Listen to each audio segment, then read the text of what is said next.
Magandang hapon, narito po ang latest sa daigdig ng palakasan. Matapos po ang may 2 taong hindi pagkakaunawaan, nagkasundo na ang mag-amang Nonito Donaire Sr. at Jr.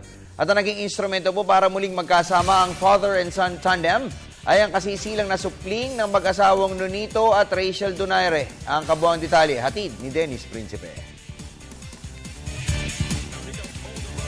Tinapos na ng mag-amang Donaire ang kanilang matagal na alitan matapos imbitahin ni Nonito Jr. ang kanyang ama na bumisita sa kanilang Las Vegas home at silayan ang kanyang apo.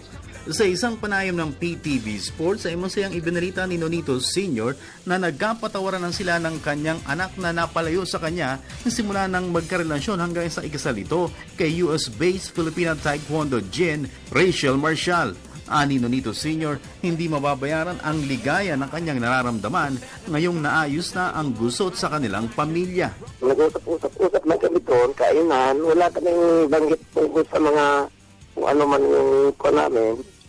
Basta nakita kami doon ng ko yung apo ko, nag-usap kami ni Rachel, sa siya, kainan kami, kunting wine.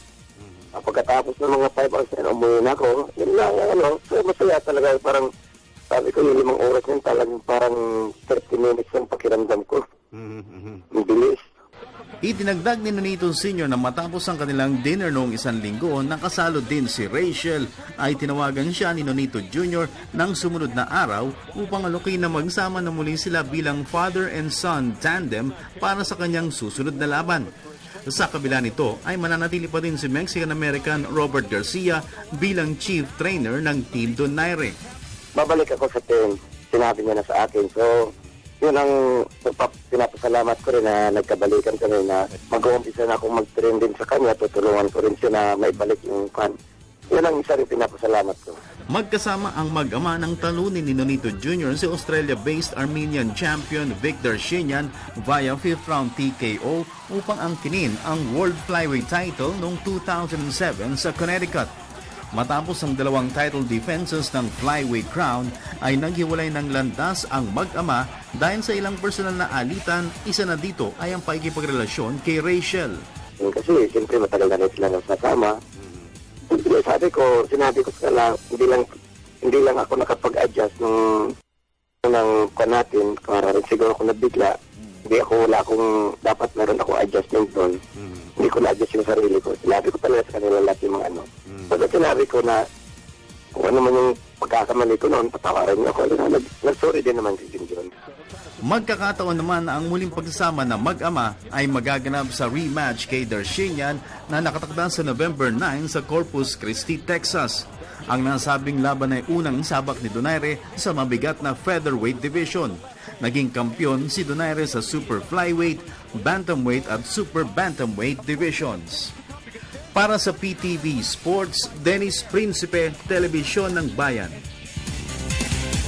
Nakakatuon na po ang atensyon ng National University Pep Squad sa pagsabak sa international competitions. Ito'y matapos na dominahin nila ang UAAP Cheer Dance Competition sa Mall of Asia Arena noong isang araw. May report si Sports Radio Senior Correspondent Cecil Kimlas.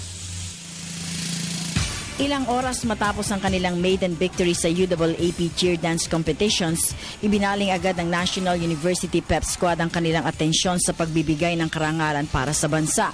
Ayon sa team coaching staff, hangad nila na subukan ang world scene para maipakita ang galing ng mga Pilipino sa sayaw at stunts.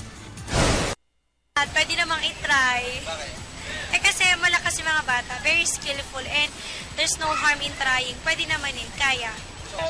Magpa-promise kami sa lahat ng fans na hindi namin sila bibiguin and mag-expect sila ng mas malakas na routine for any Pep Squad. Sa ganda at near-flawless na routine, milya-milya ang layo ng National University sa eventual runner-up na 4-peat-seeking University of the Philippines Pep Squad.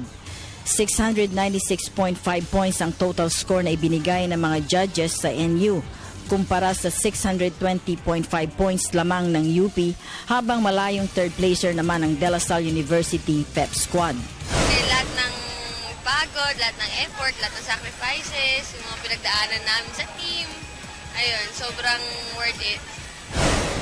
Samantala, labis naman ang katuwaan ni Macro LPG President at team patron Pocholo Chunsim sa naging resulta ng pagsisikap at sakripisyo sa training ng Sampaloc, Manila-based PEP squad. Oh, of course, masaya. Dahil natamo na namin itong aming iniintay for the past 5 seasons. So we started the season 72. So now, season 6, we're already number 1. Sa ngayon ay kabi-kabi lang television guestings ng NU PEP squad, bagay na nais silang i-enjoy, lalo pat sa nakalipas na 5 buwan ay halos nagpakamonghe sila sa training. Para sa PTV Sports, Cecil Kimlat, Telebisyon ng Bayan. At yan po muna mga latest sa daigdig ng palakasan. Kung kayo po yung nabitin, tumutok saan mamayang alas 5 ng hapon sa PTV Sports. Ako po yung lingkod, Snow Badua.